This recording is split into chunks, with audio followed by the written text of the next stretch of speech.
দশম শ্রেণীতে থাকার সময়ই আব্বা চেয়েছিল আমি যেন আর পড়ালেখা না করি, তার একটা রিকশা আছে চড়া সুদে আমায়ও একটা কিনে দিবে যেন রিকশা চালাই। আমি জাবেদ। আমাদের পারিবারিক অবস্থা এত ভালো ছিল না। আমার আব্বা রফিক শেখ রিকশা চালাতেন, আম্মা শিউলি বেগম ঘরের কাজ করতেন, আমার ছোট আরও দুটো বোন ছিল মণি আর মালা। প্রায় রাতেই আব্বা লাল পানি খেয়ে এসে মাতলামি করত, আমাকে সামনে দেখলে পিটাইত আর আমার বই খাতা ছুঁড়ে ফেলে দিত। আম্মা কখনো আমারে সাপোর্ট করেনি, বরং আব্বার মতো টাকা কামাইতে বলতো। এসব সহজের বাহিরে চলে যাওয়ার পর আমি আমার এক শিক্ষকের বাড়িতে জাগির হিসেবে চলে যাই এবং সেখান থেকেই মেট্রিকটা পাশ করি। তারপর আর এলাকাতে থাকিনি, ঢাকা একটা গার্মেন্টসে চাকরি নিই। আর সাথে ডিগ্রিতে ভর্তি হই। আজিমপুর বস্তিতে একটা এটাস্ট বাচ্চা ঘরওয়ালা রুম নিয়ে থাকতাম। কোনো মতে দিন কেটে যাচ্ছিল, খাওয়া দাওয়ার একটু সমস্যা হইতো, কিন্তু আগের থেকে ভালোই ছিলাম, বিন্দাস লাইফ। হঠাৎই এক বিকেলে সবে রুমের সামনে আইসা দাঁড়াইছি, দেখি আমার খালাতো ভাই মন্টু, আমার আম্মা আর দুই বোন মালা আর মনিরে নিয়া হাজির। মন্টুও ঢাকাতেই এক মেসে থেকে লেখাপড়া করে। যাই হোক, রাগ তো আর হইবার পারি না। দরজা খুইলা তাদের ভেতরে ঢুকে বসতে বললাম। মন্টু যেন তাগরে আয়নাই, খালাস জাবেদ ভাই আমি চললাম তাহলে, আমার এখন একটা টিউশনি আছে, সেটা ধরতে হবে। আমি বললাম আচ্ছা যা খাল্লাম্মা, চলি তাহলে। ভিতরে ঢুকতেই ছোট দুই বোন জড়িয়ে ধরল। আমারও তাদের দেখা মনটা কেঁদে উঠল।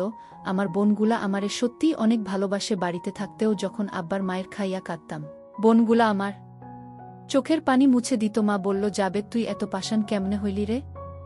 আমগো কোনো খোঁজখবরও রাখলি না? আমি বললাম তোমরা তো সুখেই ছিলা, কি আর খোঁজ রাখমু? আমার খোঁজ কেমনে পাইলা? আর এইখানেই কি মনে কইরা আইছো সেইটা কু? মা বলল, তোর বাপরে তো জেলে লইয়া গেছে রে বাপ, ব্যাংক লোন নিয়া চুকাইতে পারে নাই, এখন ভিটাও গেছে, আমরা এখন কই আর জামু ক? মন্তু থেইকা শুনলাম তুই ঢাকায়, তারে ধুইরা এখানে আসলাম আমি। কেন তোমার ভাইগো কাছে যাও নাই কেন? মা তোর বাপে তো তাদের কাছ থেইকাও আমার জমিন বেইচা টাকা নিছে, তারপর আরও কয়েকবার টাকা ধার নিছে, এখন কোনো মুখে যাইক বাপ? সব শুনে আমি মাকে সান্ত্বনা দিলাম। মাকে সান্ত্বনা দিলেও মায়ের হঠাৎ এখানে আসাটা আমায় চাপে ফেলে দিল। বিন্দাস লাইফের 12টা বেজে গেল। গার্মেন্টস থেকে মাসে যে টাকা পেতাম তা দিয়েও এক পরিবার চালানো কোনো ব্যাপারেই ছিল না। মা আসাতে খাওয়া দাওয়ার আর কোনো সমস্যা থাকল না। সিঙ্গেল রুম হওয়াতে রাতে আমাদের সবাইকে এক খাটেই শোয়া লাগত। মা এক পাশে, মাঝে দু বোন এবং আরেক পাশে আমি। রাতে আমি ঘুমাতে পারতাম না। এক রাতে বাচ্চাঘরে যাওয়ার সময় দেখলাম মায়ের কাপড় অনেকটাই উপরে উঠে রয়েছে। আমি এগিয়ে এসে হাত দিয়ে মসৃণ পাটা একটু ছুঁয়ে দিলাম। এক কাঁপুনি অনুভব করলাম। ভালো করে দেখার জন্যে লাইটটা জ্বালিয়ে দিলাম। মার বয়স কতই বা হবে? 35 কিংবা 36, যদিও দেখে একদমই বোঝা যায় না। কথায় বলে ব্যবহারের সব জিনিসই ভালো থাকে। বাবাও তাকে ব্যবহারের উপরেই রেখেছিল। অনেক দিন থেকেই প্রমোশন হবে হবে করেও হচ্ছে না। অবশেষে রহমান সাহেব অফিস থেকে রিজাইন করাতে সুপারভাইজারের পদটা আমিই পাই। আসলেই মা আসার সময় আমার জন্যে সৌভাগ্য সাথে করে নিয়েছিল। তিনি আসার পরেই সবকিছুই যেন হাতের মুঠো মনে হচ্ছে। বিকেলে বস্তিতে ফেরার পথে 1 কেজি মিষ্টি নিয়ে নিলাম। দরজায় দাঁড়িয়ে টোকা দিতেই মা দরজা খুলে দিল, আর অমনিই আমি মাকে টেনে ধরলাম। দরজা বরাবরই খাচ্ছিল, মা সামলাতে না পড়ে খাটে পড়ে গেল। আর আমি মায়ের উপর মনের মধ্যে প্রমোশনের খুশি থাকলেও এখনকার উত্তেজনাটা অন্যরকম। হঠাৎ ছোট বোন মালা মিষ্টির বাক্সটা দেখে চিৎকার করে উঠল, আর এতেই মুহূর্তটা যেন শেষে হয়ে গেল। মা উঠে পড়ার জন্যে নড়েচড়ে উঠল, আমিও তার উপর থেকে সরে গেলাম। ছোট বোন মালা আর মনি জিজ্ঞাসা করতে লাগত, ভাইজান মিষ্টি নিয়ে আসলা যে? আমি বললাম, ভাইয়ার প্রমোশন হয়েছে রে পাগলি। মা বলল, প্রমোশন কি রে? আমি বললাম, আগের থেকে উপরে উঠে গেছি মা, এখন কষ্ট কম হবে, পয়সা বেশি পাবো। মা বলল, তা হইলে তো ভালোই হইল। আচ্ছা জাবেদ, তোর বাপরে জেল থেকে ছোটানোর ব্যবস্থা কর না। আমি বললাম, কেন? তার কথা মনে পড়তেছে নাকি? মা বলল, হ, মনে তো পড়বই, আমার স্বামী না? আমার সাথে থাকতে হইলে ভুইলা যাও, সে তোমাগরে কি দিছে? কষ্ট ছাড়া। আমি তোমাগোর সাথে থাকতে আর কাউরে লাগবো না। আর তুমি অহন আমার খাইতাছ, আমার পড়তাছ, এখন থেইকা আমারেই তোমার সব কিছু ভাববা। মা বলল, আচ্ছা। আমার মা এমনই, আগে বাবার খাইতো আর বাবা যা কইতো তাই সঠিক মনে করত, নিজের মাথা কখনো খাটায় না সে। আর এখন আমি যা কইতাছি তাই শুনতাছে। রাতে খাবার সময় ইচ্ছে করেই গা ঘেঁষে বসেছি। মা কিছুই বলেনি। খাওয়া শেষে বা হাতটা উরুর উপর রেখেই বিভিন্ন গল্প করতে লাগলাম, কি করে এই বস্তিতে উঠলাম হাবিজাবি। কিন্তু যাই বলছি মা আর দুই বোন মনোযোগ দিয়ে শুনল। এর ফাঁকে আমি হাতটা কাঁধে উঠিও মালা আর মনিকে বললাম, তোদের কাল স্কুলে ভর্তি করিয়ে দিব। ওরা তো খুশিতে হইচই করতে লাগলো। মা বাদ সাধল, কি দরকার স্কুলে যাওনের, ঘরে থাকবো, ঘরের কাম শিখব। আমি বললাম, একবার বলছি যাইব তো যাইব, এই যুগে লেখাপড়া ছাড়া চলা যায় না, বুঝলা? মা বলল, হু। আমি ধীরে ধীরে মায়ের উপর কৃতিত্ব নিতে লাগলাম, আর মায়ের অভ্যাসেই কর্তার কথা শোনা। এখন যেহেতু আমি কর্তা, তো আমি যা বলি তাই শুনবে। রাত যথেষ্ট হয়েছে, এবার শুতে হবে। আমি মাকে বললাম, মা, রাতে মণি মালা ঘুমের ঘোরে আমার গায়ে হাত পা তুলে দেয়, আমার ডিস্টার্ব হয়। এদেরকে এক পাশে দিয়ে তুমি এই পাশে শো। মা বলল, আচ্ছা ঠিক আছে বাপ। দেখলাম আমার কথাই রইল। মালা মণিকে এক পাশে দিয়ে মা আমার ডানেই শুয়েছেন। আমি ঘুমের ভান করে শুয়ে রইলাম। ঘুম তো আসছেই না। দুই বোনের খুনসুটি একসময় বন্ধ হয়ে আসলো। এদিকে আমার গরম হয়ে আছে, আমি মায়ের বিপরীত দিকে ফিরে আছি। একসময় যখন বুঝলাম সবাই ঘুমিয়েছে, তখন মায়ের দিকে ফিরলাম। মা আমার দিকে পিঠ করে শুয়েছিল। তার চুল থেকে নারিকেল তেলের ঘ্রাণ। হাত দিয়ে কাপড় উপরের দিকে তুলতে লাগলাম, মা কিন্তু একটুও নড়ল না। আমি বুঝে গেলাম মারও ইচ্ছে আছে। আমি মায়ের কানের কাছে মুখ নিয়ে বললাম, শিউলি, আজ থেকে তোমার স্বামী আমি, তোমার সব আমিই মেটাবো। মা বলল, তাহলে আজ থেকে আমি তোমার বউ হলাম গো। কাজ শেষ করে আমি মাকে জিজ্ঞেস করলাম, কি গো, কেমন লাগলো তোমার নয়া স্বামীর কাজ? মা বলল, আগের স্বামী থেকে ভালোই। আমি বললাম, তার মানে বাবা তোমায় আসল মজা দিতে পারত না? মা বলল, পারত, কিন্তু তোমার সামনে কিছুই না। তার উপর লাল পানি খেয়ে অল্পতেই হাঁপিয়ে যেত। মা বলল, আচ্ছা জাবেদ, তুমি আমারে ছাইডা যাইবা না তো? আমি বললাম, কোনো সময়তেই না। এখন থেইকা তো তুমি আমার বউ। এই মা হইলে হয়তো ছাইডা যাইতাম, কিন্তু বউরে কি ছাড়ন যায় কও? তোমার মতো আরেকটা কই পামু কও? মা বলল, তুমি তোমার বাপ থেইকাও শয়তান। সকালে একটু দেরিতেই উঠলাম। মালা আর মনির হইচই এ ঘুম ভেঙে গেল। মাকে বলতে শুনলাম, তোদের ভাইজান ঘুমাচ্ছে, এমন করছিস কেন? একদম মায়ের খাবি কইলাম। মালা বলল, ভাইজান এত বেলা অবধি ঘুমালে আমাদের স্কুলে নিবে কে? আমি আধবোজা চোখে বললাম, এই তো ভাইজান উঠে গেছি। বাচ্চা ঘরে গিয়ে গোসল করে তারপর সবার সাথে নাস্তা করলাম। মা আগেই আমাকে নাস্তা দিল, বড় ডিমটাও আমার পাতে দিল। সব শেষে আমার পাশে এসে বসল, আমিও পেছন থেকে হাত দিলাম। নাস্তা শেষে দুই বোন মা থেকে বিদায় নিল। যাওয়ার আগে মাকে টেনে ধরে তারপর বের হলো। আমিও সেই সাথে টেনে ধরে বললাম, আসছি গো বউ। মা বলল, তাড়াতাড়ি ফিরিও। মনি মালা থেকে 2 বছরের বড় ছিল, মনির ছিল 7, মলার 5 বছর। মনিকে এলাকার প্রাইমারিতে ক্লাস 2তে ভর্তি করিয়ে দিলাম। আমি ইচ্ছে করেই তার বাবা মায়ের নামের জায়গায় দিলাম বাবা জাবেদ আর মা শিউলি বেগম। আর মালার জন্যে এমনিতেই কিছু বই কিনে নিয়ে আসলাম। যেতে যেতে ভাবলাম, 2 মেয়েই যদি স্কুলে পড়ে তাহলে মায়ের সময় কাটবে কি করে। তাই মালাকে বুঝিয়ে সুঝিয়ে কিছু চকচকে বই কিনে দিয়ে ঘরে নিয়ে আসলাম। কই মা, দেখো তোমার মেয়েকে নিয়ে আসলাম। মা মালাকে রেখে দিল। আমি কিছুক্ষণ থেকেই অফিসে চলে গেলাম। গার্মেন্টসের মেয়েগুলোও সব আগুন। এদের দেখেই আমার বারবার মায়ের কথা মনে পড়ে যাচ্ছিল। অফিস শেষে মার্কেট থেকে মায়ের কিছু ছোট কাপড় কিনে নিলাম। ঘরে ফিরে মায়ের হাতে প্যাকেট ধরিয়ে দিলাম। মা মুচকি হাসল। নাস্তা বানিয়ে রেখেছিল, তা খেলাম। উল্লেখ্য, পুরের খাবার আমি গার্মেন্টের পাশের একটা ঝুপড়িতেই খাই। মালা আর মনি একজনের পিছনে লেগেই রয়েছে। বুঝলাম আরও বড় একটা বাসা দরকার। রাতে খাওয়া শেষে মনি কিছুক্ষণ বই নিয়ে গুনগুন করে ঘুমোতে গেল। মা আমার পাশেই শুয়েছিল, তার মাথাটা আমার ডান হাতের উপর ছিল। আমি বললাম, কি হবে নাকি 1 রাউন্ড? মা বলল, তোমার ইচ্ছাই আমার ইচ্ছে। আমি কাছে টেনে নিলাম। মা বলল, এই নিচে চলো না, ঘাটে আমার ভয় করে যদি মনি বা মালা উঠে যায়। আমি বললাম, আচ্ছা চলো। নিচের হালকা খালি জায়গাটায় মাদুর বিছিয়ে বালিশ 2টা নিয়ে নিচে নেমে আসলাম। আমি আবার কাজ করার সময় কথা বলতে ভালোবাসি। আমি বললাম, জানো বউ, আজ মনিকে ভর্তি করানোর সময় তার বাবার নামের জায়গায় আমার নাম দিয়েছি। ঠিক হয়েছে না? মা বললাম, একদম ঠিক করছো। তুমি মনির মার স্বামী হইলে তার আব্বাই তো হইবা। আমি বললাম, এখানে থেকে আরাম পাইতাছি না, কাইকাই নতুন বাসা দেখতাছি। মা বলল, কি দরকার বাড়তি খরচের? একটু কষ্ট হইলেও টেহা তো বাঁচতাছে। আমি বললাম, আরে ধুরো, কত টেহা আইব যাইব, আমার বউ তো একটাই, তাই না? মা বলল, কয়দিন পর যখন নিজে বিয়া করে ফেলবা তখন আর এই বউয়ের কথা কি মনে থাকব? মায়ের এই কথা শুনে আমি গতি বিডিয়ে দিলাম। সকলে ঘুম থেকে উঠতে অনেক দেরি হয়ে গেল। মা আমার পাশে ছিল না, অনেক আগেই উঠে গিয়েছে। মনি স্কুলে যাবে তাই জ্ঞান করছে। আমি কেন এখনো উঠছি না, তাকে স্কুলে দিয়ে আসতে হবে। মালা মাকে জিজ্ঞাসা করছে, মা, ভাইজান কেন নিচে শুইছে? মা বলল, তোর ভাইজানের গরম বেশি, এই কারণেই নিচে শুইছে, যাতে ঠান্ডা হইতে পারে। তাড়াতাড়ি গোসল সেরে নাস্তা করে নিলাম। এমনিতেই দেরি হয়ে গিয়েছে, তাই আর দেরি করলাম না। মনিকে নিয়ে বের হয়ে আসলাম। বোনকে স্কুলে পৌঁছে দিয়ে আমি অফিসের দিকে চললাম। আমার বস হেলাল সাহেব, সেই এক বাজ লোক, তার রুমের পাশ দিয়ে যাওয়ার সময় হাসিঠাট্টার আওয়াজ পেলাম। হয়তো কোনো মেয়ের সাথে রসালো আলাপ করছে। আমি আমার প্রোডাকশনের কাজ দেখতে লাগলাম। মেয়েদের কাজ বুঝিয়ে দিয়ে ডেস্কে গিয়ে বসলাম। ডেলিভারির ফাইল দেখতে দেখতেই সময় কেটে গেল। আজ একটু তাড়াতাড়ি করে অফিস থেকে বের হলাম। একটা বাসা খোঁজা লাগবে। অফিসের পিয়ান মন্টু বলল, মোহনলাল পানিপুরের দিকে নাকি কিছু টিনসেট বাড়ি ভাড়া দেওয়া হয়, তাই সেদিকেই গেলাম। টিনসেট তো পেলাম না, তবে সাইটওয়াল সেমিপাকা একটা বাড়ি দেখতে পেলাম, সামনে পুরনো একটা লোহার গেইটে লেখা বাসা ভাড়া দেওয়া হবে। আমি নাম্বার নিয়ে ফোন দিলাম। একজন বৃদ্ধ মহিলার আওয়াজ, বাসা মালিক। হ্যালো, কে? আমি আসসালামু আলাইকুম, আমি জাবেদ, উইয়ে বাসা ভাড়ার জন্যে কল দিয়েছিলাম। বাসা মালিক: ও আচ্ছা, আপনি কি বিবাহিত? আমি তো চিন্তায় পড়ে গেলাম, কিন্তু মুহূর্তেই আবার সব চিন্তা উবে গেল। আমি: জি ম্যাডাম, আমার দুটো মেয়েও আছে। বাসা মালিক: তাহলে ঠিক আছে। আমি আসলে আগে একাই থাকতাম, কিন্তু গ্রাম থেকে বউ আর বাচ্চারা আসার পর একটা প্রয়োজন পড়েছে। বাসা মালিক: আচ্ছা আচ্ছা, আমি দারোয়ানকে দিয়ে গেইটের চাবি পাঠাচ্ছি। আপনি বাড়িটা দেখুন, যদি ভালো লাগে তারপর ভেতরে আসবেন। পাকাক্তা হবে। ঢাকায় সাধারণ এমন বাড়ি চোখে পড়ে না। সামনে কিছু খালি জায়গা, ভেতরে মাকসার ডেরা। জালে আটকে গেলাম। কিচেন রুম ছাড়া 2টা বেডরুম ও একটা ডাইনিং রুম রয়েছে। 2 বেডরুমের একটা এটাস্ট বাচ্চাঘর আছে, আর ডাইনিং রুমেও আরেকটা বাচ্চাঘর রয়েছে। সিম্পলের মধ্যে এই বাসাটাই আমার পছন্দ হয়ে গেল। দারোজান আমাকে দোতলা নিয়ে গেল। দোতলার ডান পাশের ইউনিটে মহিলা থাকেন। ভিতরে যেতেই খুবই বিনীভাবে আপা সম্বোধন করে সালাম দিলাম। আমার চাপ্পাদারি অবশেষে কোনো কাজে আসলো। আমাকে দেখেই তিনি সোফার দিকে ইঙ্গিত করে বাসতে বললেন: কি করেন আপনি? একটি গার্মেন্টসের সুপারভাইজার। আপনার পরিবারে কে কে আছে? আমার স্ত্রী আর 2 মেয়ে। আপা, আপনি আমায় তুমি করে বলতে পারেন, তাহলে বোধহয় দুজনেই কমফোর্টেবল ফিল করব। আচ্ছা শুন তাহলে, বাড়িটা আমার অনেক দিন থেকেই খালি পড়ে আছে, যার কারণে এলাকার দখলবাজদের নজরে পড়ে গিয়েছে।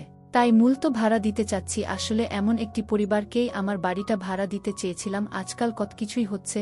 নতুন নতুন যুবক যুবতীরা পালিয়ে এসে স্বামী স্ত্রী পরিচয় দিয়ে বাসা ভাড়া নিচ্ছে, পরে পুলিশি ঝামেলায় পড়তে হচ্ছে আমাদের মালিকদের, যার কারণে পরিবারে বাচ্চা কাচ্চারা থাকলে তারপরও বিশ্বাস করা যায় বাড়িটা পেলে আমারও খুব উপকার হতো। কিন্তু আপা, ভাড়াটা কত দিতে হবে যদি বলতেন? বাড়িটা মূলত এই কারণে ভাড়া দিচ্ছি যেন সেটা অন্তত আমার দখলে থাকে। ভাড়ার টাকাটা আমার কাছে মুখ্য নয়। আমার বাড়িতে থাকতে হলে সব পরিষ্কার পরিচ্ছন্ন করে রাখতে হবে, তারপরেও কিছু ভাড়া তো দিতেই হবে। মহিলা মুচকি হাসলেন। 5,000 করে দিও, প্রতি মাসের 7 তারিখের মধ্যেই দিতে হবে। আর বিদ্যুৎ বিল তোমাদের হোক না সেমি পাকা, ঢাকার মধ্যে 5,000 টাকা অনেক কমেই। তারপরও এমন ভাব করলাম যেন আমার সে দেওয়া সম্ভব নয়। আপা, আরেকটু যদি কম রাখা যেত। আসলে 2 মেয়ের পড়ালেখার খরচ চালাতে প্রতি মাসেই আমাকে হিমসিম খেতে হয়। আচ্ছা শোনো, 4.5 দিও ব্যাস, এর থেকে কমাতে বলো না। আবার অনেক উপকার করলেন। আপা, আমি পকেট থেকে 1 মাসের টাকা বের করে অগ্রিম দিতে চাইলাম।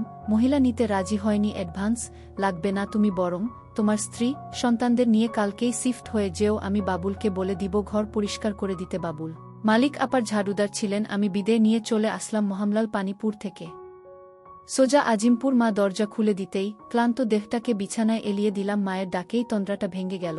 মা খাটে ঝুঁকে আমায় ডাকছিল। ঘুমিয়ে পড়লা নাকি? ভাত খাবা না? আমি মায়ের এক হাত ধরে টান দিতেই সে নিচে এসে পড়ল।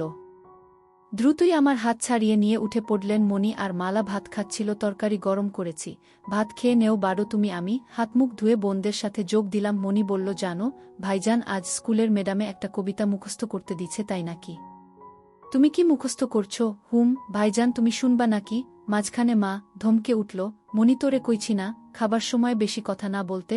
মণি আর কথা না বলে ভাত খেতে লাগলো। মালাও চুপচাপ। বুঝলাম আমি এ ঘরের কর্তা হলেও করতি, কিন্তু মাই। আমি খাওয়া শেষ করে শুয়ে রইলাম। মণি এবার আমায় তার কবিতা শোনাতে থাকল। এদিকে মা খাটের এক কোণে উল্টো দিকে ফিরে চুল আঁচড়াচ্ছিলেন। তার চিকন কোমরটা লাইটের আলোয় হেব্বি দেখাচ্ছিলেন। ছোট বোনের কবিতার দিকে মনেই দিতে পারলাম না। এর মধ্যে মণি আরেকটা কবিতা পড়তে গেল।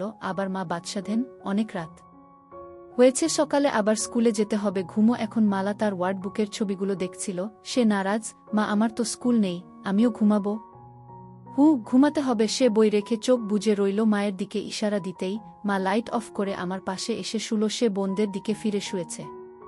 মা ধাক্কা দিচ্ছে এখনই যাতে কাজ শুরু না করি, কারণ বোনেরা হয়তো এখনও ঠিকমতো ঘুমায়নি। শিউলি, কাল থেকে আর আমাদের কষ্ট করতে হবে না। নতুন বাসা দেখেছি। শিউলি আমার মায়ের নাম।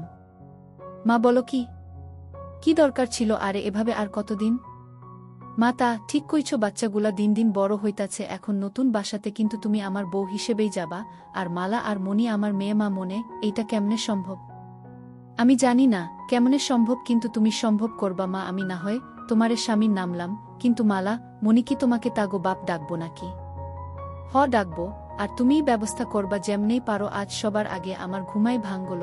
দেখলাম মা পাশে শুয়ে আছে। কি মায়াবী এক নারী, চেহারাতেই দুনিয়ার সব মায়া এবং সরলতা। মায়ের সবচেয়ে বড় গুণ হল ঘরের কর্তার উপর বিশ্বাস রাখা আগে মায়ের উপর আমার অনেক রাগ জমেছিল কেন এই মহিলা কখনো বাবার আচরণের প্রতিবাদ করল না। আজ বুঝতে পারছি কেন করেনি। যার কাছে সে রাতের আধারে বশ্যতা স্বীকার করে নিয়েছিল, যার সাথে সে প্রতিরাতে রতিক্রিয়ায় মতে উঠত, তার কথার উপরে সে কথা বলতে শিখেনি, তার কথাই সে মাথা পেতে নিয়েছিল। হোক সেটা ভুল কিংবা শুদ্ধ। লক্ষ্মীটি সকাল হয়েছে, উঠবা না?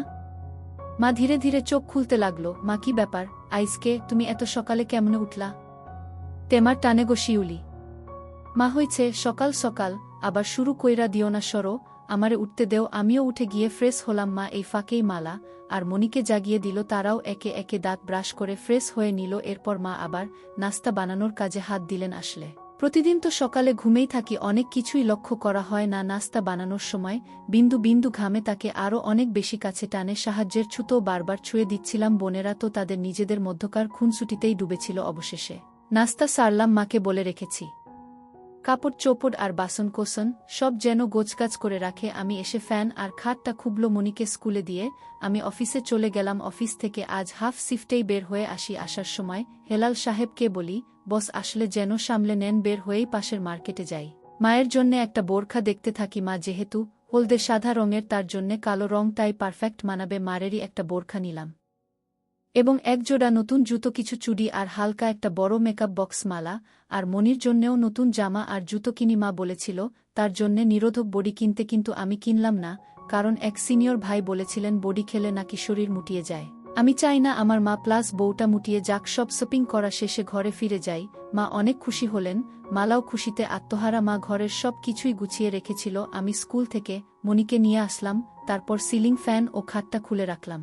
মিনি ট্রাক ড্রাইভার রনিকে বলে রেখেছিলাম, ফোন দিতেই চলে আসলো। সব উঠিয়ে নিলাম। বস্তিতে কেউ তেমন পরিচিত ছিল না।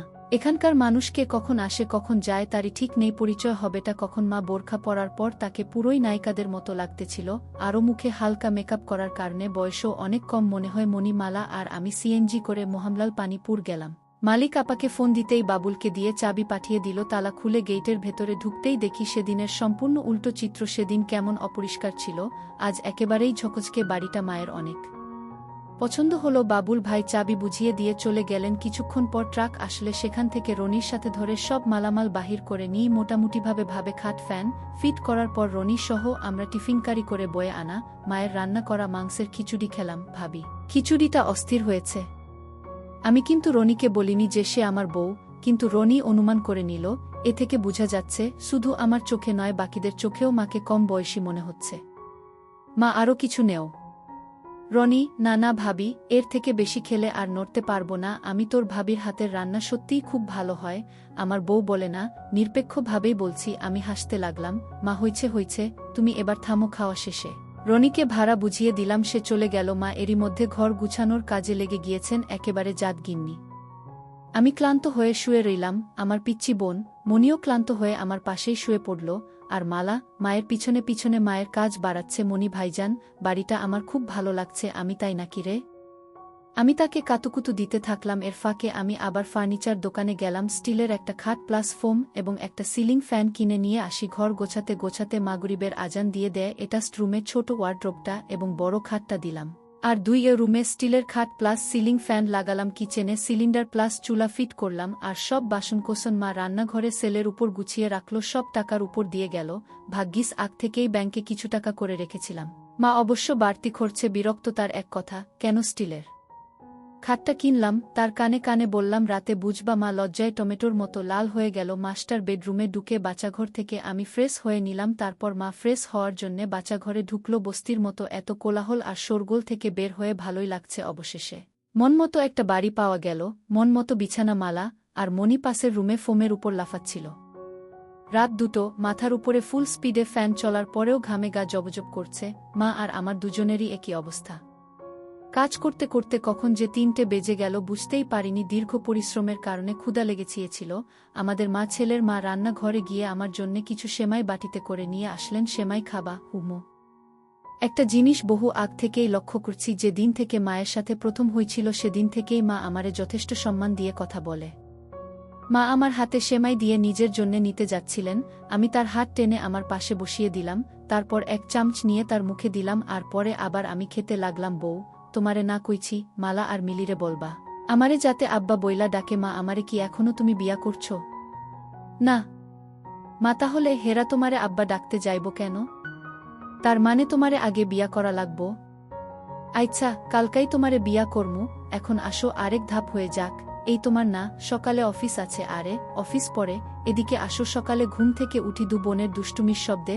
আমি উঠতেই তারা চুপ হয়ে গেল। মা দেখলাম মুচকি মুচকি হাসছে। মায়ের হাসি দেখে টং করে উঠল। অতিকষ্টে নিজেকে সামলে বাচ্চাঘরে গিয়ে গা ধুয়ে ফ্রেশ হয়ে নিলাম। মা, কই গো, তোমার নাস্তা রেডি? আমি আসছি। নাস্তা করতে এসে দেখি বোনেরা আমায় দেখে দমে গেল। আমিও কিছুই বললাম না, চুপচাপ নাস্তা করে উঠে পড়লাম। আর মনিকে বলি স্কুলের জন্য রেডি হয়ে নিতে। নতুন বাসা থেকে স্কুলটা একটু দূরে হয়ে গেছি। আজ আমি দিয়ে আসি, কাল থেকে স্কুলের ভ্যানকে বলে দিব আমি আর মনি রিকশায় করে যাচ্ছি। তো মনি বলে উঠল, ভাইজান, মা বলেছে আজ থেকে যেন তোমারে আব্বা বইলা ডাকি। তুমিই হলে আমাদের নতুন আব্বা। মা যে আমার কতটা বাধ্যতা বোনদের প্রতি, তার নির্দেশ শুনে আরও বেশি করে বুঝতে পারলাম। তোদের মা যখন বলছে অবশ্যই ডাকবি, কিন্তু এতদিন তো তোমায় ভাইজান বলে ডাকতাম। ঠিক আছে, তো বড় ভাইজান তো বাপের সমান হয়, জানিস না? মাও একই কথায় বলছে। শোনো, মা ঠিকই বলেছেন। এখন থেকে কেউ যদি তোদের বাবার নাম জিগায়, ভাইজানের নাম বলবি। মা যখন আমাকে তোদের বাপ বানাইছেন, তোদের দেখার দায়িত্ব আমার। যে কোনো সমস্যা হইলেই আমায় বলবি, ঠিক আছে? ঠিক আছে ভাইজান। আবার ভাইজান?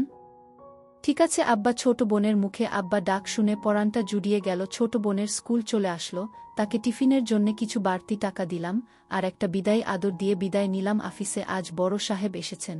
সবার সাথে আমারও ঘাম ছুটে গেল। যদিও গত এক মাসের প্রতিটি ডেলিভারির হিসেব আমার কারাই ছিল, কিন্তু হেলাল সাহেব অফিসে মেয়ে নিয়ে ব্যস্ত থাকায় তার হিসেবে গোলমাল দেখা দিল। বড় সাহেবের আমার মুখের তেমন একটা লাগাম নেই।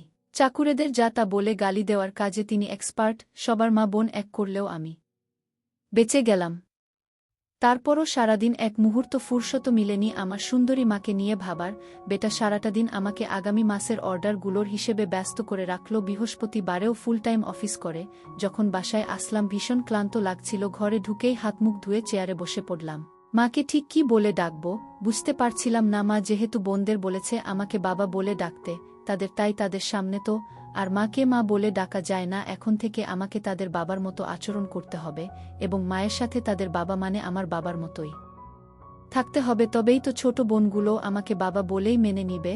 আর মা তার স্বামী হিসেবে আমার বাবা মাকে জাবেদের মা বলে ডাকত। বাবা কি তখন আর জানত যে একসময় এই জাবেদেই তার জায়গা দখল করে তার বউয়ের স্বামী হবে? মাকে মনির মা বলে ডাকতে মন্দ হয় না, দেখি কাজ হয় কিনা। মনির মা, কই গেলা? এই তো রান্না ঘরে, আমারে এক কাপ চা দিয়া যাও। এদিকে দেখলাম মালা আমার দিকে কেমন ভয়ে ভয়ে তাকাচ্ছে। আমি পকেট থেকে তার জন্যে আনা চকলেটের প্যাকেটটা বাড়িয়ে দিতেই দেখলাম তার ভয়টা দূর হয়ে গেল। এগিয়ে এসে আমার থেকে প্যাকেটটা নিল। এইতে আব্বু, তোর জন্যে এনেছি। মালা দৌড়ে গিয়ে মনির কাছে চলে গেল, আর তাকে বলতে শুনলাম, দেখেছিস আপু, নতুন আব্বা কত ভালো, আমার জন্যে চকলেট এনেছে। মনি আর মালা এবার চকলেট নিয়েই মজে গেল। আসলে এই বয়সে সে সব বাচ্চাগুলো ছোট থেকেই অনিশ্চয়তার মধ্যে বেড উঠে তাদের কাছে বাবা বা ভাই এর মানেটা কোনো মাইনেই রাখে না। একমাত্র মাইনে রাখে এদের মা। এদের মা যদি কাউকে দেখিয়ে বলে এই তোর বাবা, তাহলে সেই ব্যক্তিকেই তারা বাবা মেনে নেই। মা চা নিয়ে আসলো। মায়ের কপালে আর নাকের ডগায় বিন্দু বিন্দু ঘাম জমেছিল, তাতে তার সৌন্দর্য যেন আরও বহুগুণে বেড়ে গিয়েছে। মা চা দিয়ে তাড়াহুড়ো করে চলে যেতে চাইল, কিন্তু আমি হাতটা ধরে দাঁড় করিয়ে দিলাম। এই এখন না, ঘুমাবার সময় চুলায় তরকারি দিয়ে আসছি, পুড়ে যাবে তো। আর এইদিকে যে আমার পুড়তাছে, তার কি হইব? তোমার কি পুড়তাছে? আমি চেয়ারে বসা ছিলাম, মাকে টেনে বসিয়ে নিচ থেকে শক্ত হওয়া বুঝিয়ে দিলাম। মনি আব্বা আব্বা বলে ডাকতে ডাকতে বাড়ি মাথায় তুলেছে। মা গিয়ে বকা দিল, এত জোরে চিৎকার দিচ্ছিস কেন রে? আমিও সেদিকে গেলাম। কি হয়েছে রে মা? আব্বা, শনিবারে স্কুলে সবার বাবা মা যাইব, তোমাদেরও যাইতে হইব। সে একটা আমন্ত্রণপত্র ব্যাগ হতে বের করে আমার হাতে দিল। দেখলাম প্যারেন্টস মিটিংয়ের কার্ড, এবং একান্ত উপস্থিতি নাকি আবশ্যক। আচ্ছা যাব, আমি আর তোর আম্মা দুজনেই যাব। চিন্তা করিস না। এদিকে খিদায় পেটটা চোচো করছে। কই তোমার হলো? হইছে। তোমরা সবাই খাইতে আসো। মা সবার আগে আমার জন্যেই প্লেট সাজিয়ে দিল। মুরগি এনেছিলাম, তাই রান্না করেছে। মায়ের রান্নার আসলেই কোনো জবাব নেই। খাওয়ার পর বোনগুলোকে নিও কিছুক্ষণ দুষ্টুমি করলাম। একসময় মায়ের বাঁকা খেয়ে দুজনেই শুয়ে পড়ল। আমি আজ সেকেন্ড বেডরুমে শুলাম। মা আর দুবোন অন্য বেডরুমে। কেন যেন ঘুম আসছিল না, মন চাইছিল পাশে পেতে। আমি জানি মা আসবেই। কিছুক্ষণ পর মা এই রুমে চলে আসলো এবং আমার পাশে শুয়ে পড়ল। মা আইছো জাবেদ, আমি সারা জীবন তোমার হইজা থাকতে চাই, আমিও তোমারে সারা জীবন আমার কইরা রাখমু। শিউলি কয়েক বছর আগেও কল্পনা করতে পারিনি যে আমি কোনো একদিন আমার সুন্দরী মায়ের পুরুষ হব, কিন্তু আজ সময়ের খেলায় আমার মা আমার বউ। আজ শুক্রবার হওয়াতে গার্মেন্টস বন্ধ, তাই সারা দিনেই ফ্রি ফ্রেশ হয়ে রান্নাঘরে ঢুকে নানা বাহানায় ধরতে লাগলাম। কিন্তু এই খুনসুটির মধ্যে অন্য একটা মজা আছে। নাস্তা বানানোর পরেই সকলে মিলে নাস্তা করছিলাম, এমন সময় মালিক মহিলা এসেছেন। মাকে দেখে বললেন, তুমিই তাহলে জাবেদের স্ত্রী? মা লজ্জা ভরা মুখে বলল, জি, আমি উনার বউ। তোমাদের বাচ্চাগুলো অনেক কিউট। কি নাম তোমার মা? আমার নাম মালা। ছোট বোনটা আমার হাসতে লাগলো। মহিলা বোধহয় সন্তুষ্ট আমাদেরকে বলল, জাবেদ, তোমার স্ত্রীটা অনেক সুন্দর। তোমার মতো কালো মানুষের যে এমন একটা সুন্দরী স্ত্রী থাকতে পারে ভাবাই যায় না। আমি আসলে দেখতে কুচকুচে কালো ছিলা, একেবারে আমার বাবার মতোই, লম্বাই 6 ফুটের মতো। তার উপর মুখে চাপ দাড়ি দেখে বয়স অনুমান করাটা টাফ। ছবি উপরওয়ালার ইচ্ছে। আফা আমি মুচকি হাসলাম। মালিক মহিলা সবগুলো রুম ঘুরে তারপরেই বিদে হলো। মা যদিও নাস্তা সেদেছিল, কিন্তু অত বড় লোক কি আর আমাদের ঘরে নাস্তা করবেন? দুপুরে নামাজ পড়ে আসার পর খাওয়া দাওয়া শেষে সবাই একসাথেই ঘুমিয়েছিলাম। যখন উঠলাম তখন প্রায় 5টা বাজে। সন্ধ্যায় সবাইকে মার্কেটে নিয়ে যাওয়ার কথা ছিল, তো তাদের নিয়ে মার্কেটে গেলাম। মা কোনো কিছুই কিনবে না, তারপরেও আমি পছন্দ করে তাকে দুটো কালো কালারের ছোট কিনে দিলাম, আর ছোটরা তাদের জামা কাপড় কিনল। আসার সময় মায়ের চুলের জন্যে নারিকেল তেল এবং তার পায়ের মাপে তার জন্যে এক জোড়া নুপুর কিনে নিলাম। মা তো অনেক খুশি হলো। বিয়ের পর নাকি তার শখ ছিল নুপুর পরার, কিন্তু বাবাকে কখনো বলে উঠা হয়নি, আর বললেও মনে হয় না বাবা দিত মার্কেটে যাওয়ার। মা আর আমি যখন বোনদের নিয়ে হাঁটছিলাম, সবগুলো পুরুষেরই চোখটা একবার না একবার মায়ের দিকে চলে যাচ্ছে। কিছু কিছু তো চোখ দিয়ে গিলে খাচ্ছে। মাকে বাড়িতে আসার পর ফ্রেশ হয়ে সবাই খাওয়া দাওয়া করে নিলাম। ইচ্ছে করেই ফ্যানটা বন্ধ করে দিয়েছিলাম, কারণ ঘামের গন্ধটা আমি নিতে চাচ্ছিলাম। গত 1 ঘন্টা ধরে অনেক কাজ করে দিয়েছি। মা তোমায় একটা কথা বলা হয়নি। কি কথা? তুমি না বাবা হতে যাচ্ছ? সেটা তো হলামেই। বউয়ের সাথে 2 মেয়েও বোনাস পেয়ে না। আসলে আমার পেটে বাচ্চা। তোমায় কিছুদিন ধরে বলবো বলে ভাবছি, কিন্তু ঠিক বলতে পারছিলাম না। কি বলো? সত্যি? তাহলে তো সত্যিই তুমি আমার বউ হলে। মা ভেবেছিল হয়তো আমি রাগ করব, কিন্তু আসলে আমি খুশিই ছিলাম। এরপর মা উঠে বাচ্চাঘরে গেল ফ্রেশ হতে। হাঁটার সময় তার পায়ের নুপুরের শব্দে আমি আবার পাগল পাড়া হয়ে গেলাম। মায়ের জন্যে বিছানাতে অপেক্ষা করতে লাগলাম। আবার কাজ না করলে শান্ত হবে না।